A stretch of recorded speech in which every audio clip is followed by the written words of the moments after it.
मैंने ये बात कभी किसी से नहीं कही, क्योंकि हर बार कहने से पहले डर बीच में आ जाता था। लोग सवाल पूछते और उन सवालों के जवाब देने की हिम्मत मुझ में कभी रही ही नहीं। मेरा नाम सावित्री है। मैं एक साधारण औरत हूँ, एक पत्नी। मेरी शादी को 7 साल हो चुके हैं। मेरे पति रमेश एक निजी कंपनी में काम करते हैं। बाहर से देखने वालों को हमारी जिंदगी ठीक लगती है, लेकिन इस ठीक के भीतर घुटन भरी खामोशी रहती है। रमेश बुरे इंसान नहीं है। वो मुझे मारते नहीं, गाली नहीं देते, शक भी नहीं करते, लेकिन वो मुझसे बात भी नहीं करते। मैं उनकी जिंदगी का हिस्सा हूँ, लेकिन उनकी जिंदगी नहीं। सुबह नाश्ता, टिफिन, शाम को खाना और रात की खामोशी, यही हमारा रिश्ता है। रात को जब वो सो जाते हैं, मैं छत को घूरते हुए सोचती हूँ कि क्या यही शादी है? क्या यही औरत की पूरी जिंदगी होती है? शादी से पहले मैं ऐसी नहीं थी। मैं पढ़ती थी, हंसती थी, सपने देखती थी। मुझे लगता था कि मैं अपनी ज़िंदगी खुद तय करूंगी।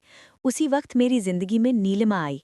वो मेरी कॉलेज की रूममेट थी, तेज़ दिमाग, आत्मविश्वास से भरी हुई, हर बात में हावी। धीरे धीरे वो मेरी दोस्त बनी, फिर मेरी आदत और फिर मेरी सोच।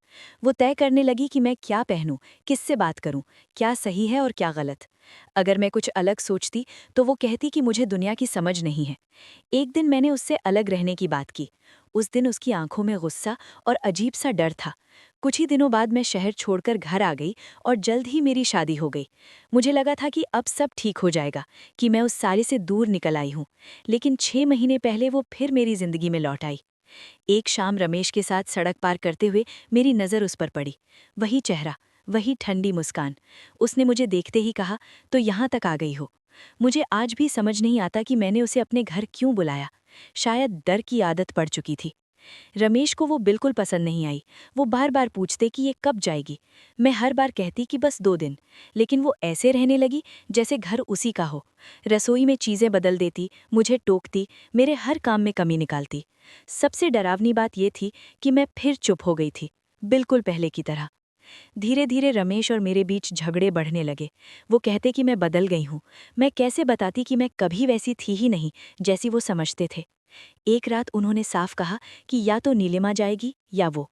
नीलिमा पास बैठी मुस्कुरा रही थी, जैसे उसे पहले से सब पता हो। मैं कुछ नहीं बोली।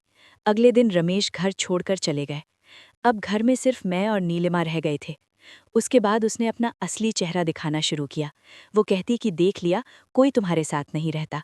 दिन रात वही बातें, वही ताने। मुझे लगने लगा कि मैं सच में पागल हो जाऊंगी। आज सुबह मैंने पहली बार अपनी ज़िंदगी में खुद कोई फैसला लिया। मैंने उसकी चाय बनाई और उसमें नींद की दवा मिला दी। अब वो दूसरे कमरे में फर्श पर पड़ी है। उसकी सांस चल रही है, लेकिन होश नहीं है।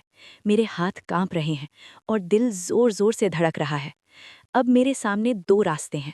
या तो मैं पुलिस को बुलाऊं और पहली बार डर का सामना करूं, या फिर चुपचाप दरवाज़ा खोलकर उसी डर के साथ भाग जाऊं। वो कर रहा रही है। वो उठने वाली है। और आज पहली बार मुझे ये समझ में आ रहा है कि डर से भागने से डर कभी खत्म नहीं होता। शायद आज मैं भागूंगी नहीं। नीलिमा की करहा अब साफ सुनाई दे रही थी। उसकी उंगलियां फर्श पर रेंग रही थीं, जैसे वो किसी अंधेरे कुएं से बाहर निकलना चाहती हो। मैं दरवाजे के पास खड़ी कांप रही थी। एक पल को लगा कि बस चुपचाप निकल जाऊं, पीछे मुड़कर न देखूं और अपनी जिंदगी बचा लूं। यही तो मैं हमेशा करती आई हूं, भागना। लेकिन तभी मुझे रमेश का चेहरा याद आ गया। वो खामोशी, वो थकान और वो वाक्य, या तो वो जाएगी या मैं। उस दिन वो नहीं गया था, मैं ही गई थी। फिर मुझे अपनी माँ याद आई, जो हमेशा कहती थी कि औरत की सबसे बड़ी कमजोरी उसका डर होता है। नीलिमा ने आंखें खोली। धुंधली सी नज़र से उसने मेरी तरफ देखा और होंठों पर वही पुरानी, जहरीली मुस्कान आ गई। वो कुछ बोल नहीं पा रही थी, लेकिन उसकी आंखें साफ कह रही थीं, तुम फिर हार गईं। मैं उसके पास गई। पहली बार मैंने झुककर उसकी आंखों में देखा। इस बार मेरी नज़र नहीं झुकी। मैंने उससे कहा कि अब बहुत हो चुका। उसकी हर बात, हर ताना, हर कैद, सब खत्म। वो हंसने की कोशिश करने लगी, लेकिन आवाज़ नहीं निकली। मुझे एहसास हुआ कि असल में वो भी डरती है, मेरे बदल जाने से। मैंने फ़ोन उठाया और पुलिस को कॉल किया। मेरी आवाज़ कांप रही थी, लेकिन शब्द साफ थे। कॉल रखते ही मेरे अंदर एक अजीब सी शांति फैल गई, जैसे किसी ने बरसों बाद मेरी छाती से बोझ हटा दिया हो। नीलिमा की आंखों में पहली बार डर था। वो समझ गई थी कि अब मैं भाग नहीं रही हूँ। सायरन की आवाज़ दूर से आने लगी। मैं खिड़की के पास जाकर खड़ी हो गई। बाहर वही सड़क थी, वही दुनिया, लेकिन मैं बदल चुकी थी। आज पहली बार मुझे लगा कि मैं सिर्फ किसी की पत्नी नहीं हूँ, मैं एक इंसान हूँ, और डर के साथ जीना जिंदगी नहीं होता।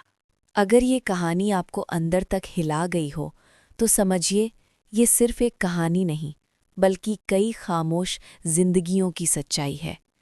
ऐसी ही सच्ची और असरदार कहानियों के लिए चैनल को सब्सक्राइब करें, वीडियो को लाइक करें और अपनी राय कमेंट में ज़रूर लिखें। ये कहानी पूरी तरह से काल्पनिक है। इसमें दर्शाए गए सभी पात्र, घटनाएं और परिस्थितियां केवल कहानी की आवश्यकता के लिए गढ़ी गई हैं। किसी भी जीवित या मृत व्यक्ति, स्थान या वास्तविक घटना से इसका कोई संबंध नहीं है। ये कहानी केवल मनोरंजन और जागरूकता के उद्देश्य से प्रस्तुत की गई है। इसे किसी भी प्रकार की हिंसा, अपराध या गलत व्यवहार के समर्थन के रूप में न देखा जाए।